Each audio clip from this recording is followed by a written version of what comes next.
Hi friends, welcome to Akshara flights channel. మనకి ఇప్పుడు మనం డిస్కస్ చేసే టాపిక్ ఏంటిదంటే, మనకు చాలా మందికి స్కాలర్‌షిప్ అనేది చాలా మందికి అమౌంట్ రిలీజ్ అయినా గానీ బ్యాంక్‌లో అయితే పడలేదు. సో, అది బ్యాంక్‌లో ఎందుకు పడలేదు? ఏంటిది? దాని ప్రాసెస్ ఏంటిది? అక్కడ పడకపోతే పడినోళ్ళు ఏం జేయాలి? లేదు అంటే పెండింగ్ ఉంటే పెండింగ్‌లో ఉన్నవాళ్ళు ఏం జేయాలి? అనేది మనం ఇప్పుడు డిస్కస్ చేసుకుందాం. సో, నేనైతే ప్రెజెంట్ మీకు చూపిస్తున్నాను ఫ్రెండ్స్. ఇలా ఎళ్ళండి మీరు. ఎళ్ళేసి మీరు డైరెక్ట్ ఈపాస్ వెబ్‌సైట్ అనేది గూగుల్‌లో టైప్ చేస్తే మీకు తెలంగాణ ఈపాస్ అనేది ఫస్ట్‌లోనే డిస్‌ప్లే అయితది. సో, మీరు దాన్ని ఓపెన్ చేసుకోండి. ఓపెన్ చేసుకున్నాక మీదికి ఈ విధంగా డిస్‌ప్లే అనేది డాష్‌బోర్డ్ అనేది ఈ విధంగా ఉంటదండి తెలంగాణ వాళ్ళకి. సో, ఇప్పుడు మనం ఏంటిదంటే స్కాలర్‌షిప్ చెక్ చేసుకుంటున్నాం కాబట్టి, మనం ఇక్కడ మనది పోస్ట్ మ్యాట్రిక్ అండి. ఇయన్నీ మనకి అవసరం లేదు. మనం ఇప్పుడు డిస్కస్ చేసుకునేది ఈ టాపిక్‌కి. So, post matric scholarship services దీని మీద క్లిక్ చేయండి. సో, క్లిక్ చేశాక మనకి డాష్‌బోర్డ్ అనేది ఇంటర్ఫేస్ అనేది ఇలా ఉంటది. సో, ఇప్పుడు మనకేంటిదంటే మన స్టేటస్ తెలుసుకోవాలండి ప్రెజెంట్. మన స్కాలర్‌షిప్ పెండింగ్‌లో ఉందా? ఏంటిది? ఎట్లా అసలకి అని మనం ఫస్ట్ అనేది స్టేటస్ తెలుసుకోవాలి. దానికేంటిదంటే మనకి సెవెంత్ నంబర్ అండి. జాగ్రత్తగా వినండి. మనకి సెవెంత్ ఆప్షన్ అండి. సెవెంత్ ఆప్షన్ వచ్చేసి post matric application status. So, మనం నో యువర్ అప్లికేషన్ స్టేటస్ దీని మీద క్లిక్ చేయండండి. సో, క్లిక్ చేశాక మీకు ఇంటర్ఫేస్ అనేది ఇలా ఓపెన్ అయితదండి. ఓపెన్ అయ్యాక మీకు ఇక్కడ ఆల్రెడీ పోస్ట్ మ్యాట్రిక్ సెలెక్ట్ చేయండి. సో, అప్లికేషన్ నంబర్ అండి. మీకు ప్రతి ఒక్క స్కాలర్‌షిప్‌కి అప్లికేషన్ నంబర్ అనేది యూనిక్‌గా ఉంటది. సో, అప్లికేషన్ నంబర్ అనేది ఇక్కడ ఎంటర్ చేయాలి. దాని తర్వాతకి అకాడమిక్ ఇయర్. అకాడమిక్ ఇయర్ మీది 2019, 20, 20 అట్లా అకాడమిక్ ఇయర్ చూసుకోవాలి. సో, 10థ్ క్లాస్ ఎగ్జామ్ నంబర్ ఇక్కడ ఎంటర్ చేసేయండి. Year of pass. సో, దాని తర్వాతకి ఎస్ఎస్‌సి పాస్ టైప్. దాని తర్వాత డేట్ ఆఫ్ బర్త్ అండి. ఇలా ఎంటర్ చేస్తే మీకు స్టేటస్ అని వస్తది. సో, ఇక్కడ మీలో చాలా మందికి డౌట్ వస్తదండి. ఇవన్నీ మాకు తెలుసు. కానీ అప్లికేషన్ నంబర్ అనేది మాకు తెలవదు. అప్లికేషన్ నంబర్ అనేది మీరు ఎలా చూసుకోవాలనే దానికి కూడా ఉందండి. దాంట్లో మళ్ళీ బ్యాకొచ్చేస్తే మీకు బ్యాకొచ్చేసేయండి. ఇక్కడ మీకు స్టార్టింగ్‌లోనే ఫస్ట్ చెప్పాను కదా ఇంటర్ఫేస్ ఓపెనింగ్‌లో ఇక్కడ మీకు నో యువర్ అప్లికేషన్ నంబర్ అనే ఆప్షన్ ఉంటదండి. దాని మీద క్లిక్ చేయండి. సో, క్లిక్ చేశాక సేమ్ ఇది కూడా అంతే అండి. ఇక్కడ అకాడమిక్ ఇయర్ మీకు ఆల్రెడీ ఐడియా ఉంటది.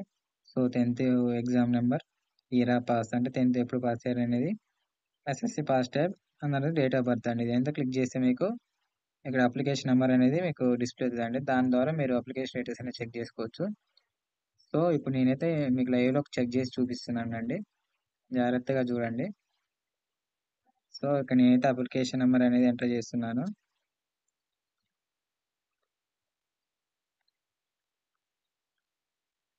సో, ఎంటర్ చేసేసాను. అకాడమిక్ ఇయర్ కూడా నేను సెలెక్ట్ చేసుకున్నానండి. Academic year and SSC pass type మీరు ఎస్ఎస్‌సి రెగ్యులరా, సప్లిమెంటరీ అయన్నీ సెలెక్ట్ చేసుకోండి. So, year of pass enter చేసుకున్నాను. సో, ఎగ్జామ్ నంబర్ సెలెక్ట్ చేసుకున్నాను. డేట్ ఆఫ్ బర్త్ అండి. డేట్ ఆఫ్ బర్త్ అనేది కూడా సెలెక్ట్ చేసుకోండి. సెలెక్ట్ చేసుకోండి. సెలెక్ట్ చేసుకున్నాక గెట్ స్టేటస్ అని క్లిక్ చేయండండి. సో, మీకిక్కడ చూడండండి. నాకు స్కాలర్‌షిప్ అనేది పూర్తిగా అంటే పూర్తిగా వచ్చేసిందండి మొత్తం. నా అప్లికేషన్ స్టేటస్ మొత్తం వచ్చేసిందనమాట. అంటే మన ఇంటర్ కానించి మన 10థ్ కానించి ఏం తీసుకున్నామో అంతా హిస్టరీ అనేది మనకిక్కడ ఓపెన్ అయిపోయిందండి. సో, ఇక్కడ చూడండి. ఇప్పుడు నేను ఓపెన్ చేసింది ఏంటిదంటే, నాకిక్కడ చూడండి total tuition fees released, total mess fees released, Aadhaar verification done, bank account confirmed by district officer, hard copy received and confirmed by district officer అని చూపిస్తుంది. సో, నాకు అమౌంట్ అనేది నాకు క్రెడిట్ అవ్వలేదండి. యాక్చువల్‌గా ఏందంటే అమౌంట్ రిలీజ్ అయింది. సో, అమౌంట్ అనేది రిలీజ్ అయిందండి. బట్ నాకిక్కడ అమౌంట్ అనేది నాకు రాలేదు. అమౌంట్ అనేది నాకు క్రెడిట్ కాలేదు. సో, దీనికి చాలా కారణాలుంటాయండి. దీనికి ఇప్పుడు ఇక్కడ మీకు చూసుకుంటే, సో, ఇక్కడ ఇది మంది కదండీ కాలేజ్‌ది. సో, ఇది నాదనమాట. సో, ఇక్కడ మీకు చూడండి ఇలా వచ్చిందో క్లారిటీగా ఈ పార్ట్ వరకే మనకు చాలా ఇంపార్టెంట్ అండి. జాగ్రత్తగా వినండి. సో, ఇక్కడ మనకి ఈ-పాస్ రిఫరెంట్ ఐడీ. ఓకే. ఇది డీడీఓ అంటే ఖమ్మం బీసీ వెల్ఫేర్ ఆఫీస్‌కి ట్రెజరీకి అనేది మన అమౌంట్ ఎళ్ళిపోయింది. సో, ఇది టీబీఆర్ నంబర్ అంటే ట్రెజరీ వాళ్ళ నంబరు. ఇది టీబీఆర్ డేటు అంటే ట్రెజరీ వాళ్ళు ఎప్పుడు బ్యాంక్ అకౌంట్‌కి ఏసారనే డేటు. ఇది దాని టోకెన్ నంబర్ అన్నమాట. సో, ఇక్కడ మనం గమనించాల్సిందేంటిదంటే సెంట్ టు బ్యాంక్ ఇదొక్కటే మనం గమనించాలి. సో, ఇది పక్కన పెట్టేసేయండి. ఈ పాస్ స్టేటస్ ఏందంటే online bill upload to treasury అంటే ఆల్రెడీ మన స్కాలర్‌షిప్ అనేది రిలీజ్ అయింది. బట్ బ్యాంక్ అనేది పడలేదు. సో, ఎందుకు పడలేదు అనేది ఉంటదండి. ఇప్పుడు నాకు సెంట్ టు బ్యాంక్ అనే దగ్గర డేట్ రావాలి యాక్చువల్‌గా. డేట్ రాలేదు. సో, ఒక డేట్ రావాలి. ఇక్కడ డేట్, ఇక్కడ డేట్ అని సేమ్ ఉంటదండి. సో, ఇక్కడ మీకు ఇక్కడ డేట్ వస్తే మీకు బ్యాంక్ అకౌంట్‌లో క్రెడిట్ అయితే బ్యాంక్ అకౌంట్‌లో క్రెడిట్ అయిన డేటే ఇక్కడ మెన్షన్ చేస్తారు. సో, ఇక్కడ చాలా మంది ఇదే ప్రాబ్లమ్ ఉంటదండి. ఇక్కడ అమౌంట్ రిలీజ్ అయినాయి. బట్ బ్యాంక్ అకౌంట్ పడలేదంటే దీనికి సొల్యూషన్ ఏంటిదంటే అండి మీరేం కంగారు పడనవసరం లేదు. మీ స్కాలర్‌షిప్ అనేది మిస్టేక్ వల్ల పెండింగ్‌లో పడిపోయిందనమాట అని అర్థం. సో, మీరేం చేస్తారంటే దగ్గరలో ఉన్న మీ డిస్ట్రిక్ట్ కలెక్టరేట్ దగ్గరికెళ్ళండి. ఎళ్లి మాకిట్లా వస్తుందండి సెండ్ టు బ్యాంక్ అని వస్తుంది. చూపెట్టట్లేదంటే వాళ్ళు చెక్ చేస్తారు. దీనికి కారణాలేందంటే అండి ఫస్టు ఐఎఫ్ఎస్‌సి కోడ్ రాంగ్‌లో పడతాయి. కాలేజీలో వాళ్ళు అడ్మిషన్ చేసేటప్పుడు ఐఎఫ్ఎస్‌సి కోడ్ రాంగ్‌లో ఏస్తారు. అకౌంట్ నంబర్‌లో రాంగ్ అనేది ఏస్తారు. మనం ఇంకోటేందంటే ఒక అకౌంట్ నంబర్ మిస్ చేసి వేరే అకౌంట్ నంబర్ ఏస్తారు.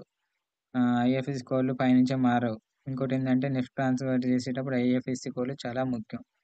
సో, ఇలా మీ పేరు చేంజ్ కావచ్చు. లేదంటే ఆధార్ వెరిఫికేషన్ డన్ కాకపోవచ్చు. సో, ఇలా చానా ఉంటాయండి. మెయిన్ ప్రాబ్లమ్ అయితే ఏందంటే IFSC code and bank account wrong ఎయడం వల్ల మీకిక్కడ అమౌంట్ అనేది పెండింగ్‌లో పడతదండి. దీనికి సొల్యూషన్ ఏంటిదంటే మీరు కాలేజ్‌కెళ్ళినా, ఎక్కడికెళ్ళినా మీకు చెప్పరండి. సో, దీనికి సొల్యూషన్ ఏంటిదంటే మీరు డైరెక్ట్‌గా మీ దగ్గరలో ఉన్న డిస్ట్రిక్ట్ కలెక్టర్ ఆఫీస్‌కెళ్ళాలి.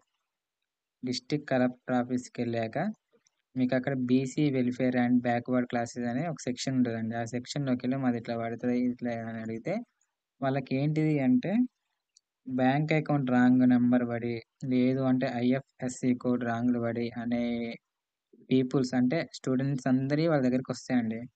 ఏది ఇట్లా స్కాలర్‌షిప్ పడలేదు, పెండింగ్‌లో ఉందని వాళ్ళకి లిస్టొస్తది. సో, లిస్టొచ్చాక ఆ లిస్ట్‌లో మీ పేరుందా లేదా అని చెక్ జేస్తారు. చెక్ జేశాక వాళ్ళు ఏం జేస్తారంటే, మీ కొత్త బ్యాంక్ అకౌంట్ మీద డీడీ తీసి ట్రెజరీలో అప్‌లోడ్ జేస్తారండి. ట్రెజరీలో అప్‌లోడ్ జేస్తే మనకి ఆటోమేటిక్‌గా అమౌంట్ అనేది 1 మంత్‌లో క్రెడిట్ అయితది. సో, మనం ఏం జేయాలంటే చెక్ జేపిచ్చుకోవాలి. ఒక్కొక్కసారి రాకపోవచ్చు. మీ పేరనేది ఆ లిస్ట్‌లో లేకపోవచ్చు. అప్పుడేం జేస్తారు, ఒక 10 డేస్ తర్వాత బోవాలి. లేదు అంటే 1 మంత్ తర్వాత కంటే మీకు తెలవదు. మీకెవరు ఇన్ఫార్మ్ జేయరు. మీ అంతట మీరే కలెక్టర్ ఆఫీస్‌కెళ్లి కనుక్కోవాలి.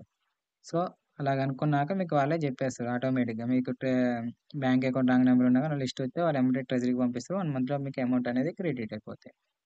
సో, ఇదండి. ఈ విధంగా మీకొకవేళ ఈ విధంగా చూపిస్తే మీరు వెంటనే ఎళ్ళేసి కలెక్టర్ ఆఫీస్‌కి వెళ్ళండి. సో, మీకు ఈ వీడియో నచ్చినట్టయితే అండి కంపల్సరీ నాకు ఛానెల్‌కైతే సబ్స్క్రైబ్ చేయండండి. ఎందుకంటే నేను ఇప్పుడే స్టార్ట్ చేశాను ఛానెల్ అనేది. సో, ఇలాంటి వీడియోస్ చానా వస్తాయి ఇంకా. కానీ జెన్యూన్‌గా ఉంటదండి వీడియో మాత్రం. మీకేంటిదంటే జెన్యూన్ ఇన్ఫర్మేషన్ అని ఉంటది. సో, దయచేసి మీరు సబ్స్క్రిప్షన్ చేసి, లైక్ చేసి, షేర్ చేస్తే 10 మందికి ఉపయోగపడుతది. నాకు ఉపయోగపడతదండి. మీకు ఇన్ఫర్మేషన్ అనేది జెన్యూన్‌గా వస్తది. జెన్యూన్‌గా ఉండపోతే మీరసలకి సబ్స్క్రైబ్ చేయకండి. నేను చెప్పేది జెన్యూన్ ఇన్ఫర్మేషన్ అనమాట. Okay friends. Thank you.